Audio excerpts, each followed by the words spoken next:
ഏവർക്കും ആസാദ് ഗോൾഡൻ ഡയമണ്ട്സിന്റെ ഓണാശംസകൾ.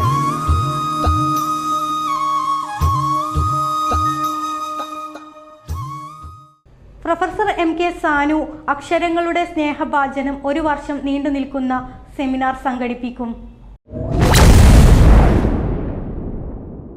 തൃശൂർ ലിറ്റററി ഫോറത്തിന്റെയും MK സാനു ലിറ്റററി സൊസൈറ്റിയുടെയും ആഭിമുഖ്യത്തിൽ സംഘടിപ്പിക്കുമെന്ന് സാഹിതി ചെയർമാനും എഴുത്തുകാരനുമായ ഉണ്ണികൃഷ്ണൻ അറിയിച്ചു. സാഹിത്യകാരൻ ശശി കളരിയേൽ ആമുഖ ഭാഷണം നടത്തി. സാനു മാസ്റ്റർ ആധ്യാത്മികതയും മാനവികതയും സമന്വയിപ്പിച്ച കർമ്മയോഗിയായിരുന്നുവെന്ന് അദ്ദേഹം പറഞ്ഞു. ഡോക്ടർ അഞ്ചത്ത് ബാലകൃഷ്ണൻ സെമിനാർ ഉദ്ഘാടനം ചെയ്തു. ആധുനിക നവോത്ഥാന ചിന്തകൾക്ക് തിരികൊളുത്തിയത് പ്രൊഫസർ MK സാനുവിന്റെ രചനകളും സാംസ്കാരിക നിലപാടുകളുമായിരുന്നുവെന്ന് അദ്ദേഹം ചൂണ്ടിക്കാട്ടി. ഡോക്ടർ സരസ്വതി ബാലകൃഷ്ണൻ അധ്യക്ഷത വഹിച്ചു. രാമചന്ദ്രൻ കോലഴി, സുരേഷ് കോമ്പാത്ത്, അപർണ ബാലകൃഷ്ണൻ എന്നിവർ വിവിധ വിഷയങ്ങളെ അധികരിച്ച് പ്രബന്ധങ്ങൾ അവതരിപ്പിച്ചു.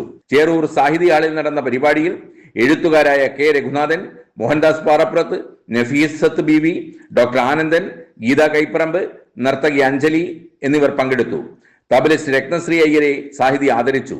ഒരു വർഷം നീണ്ടു നിൽക്കുന്ന സെമിനാറിന്റെ ആദ്യ അധ്യായമാണിത്. ന്യൂസ് 99 തൃശൂർ. ഓരോ മുഹൂർത്തങ്ങൾക്കും അതിൻ്റെതായ സന്തോഷങ്ങളുണ്ട്. അതിൽ ചിലത് ഒരിക്കലും മറക്കാൻ പറ്റാത്തതും.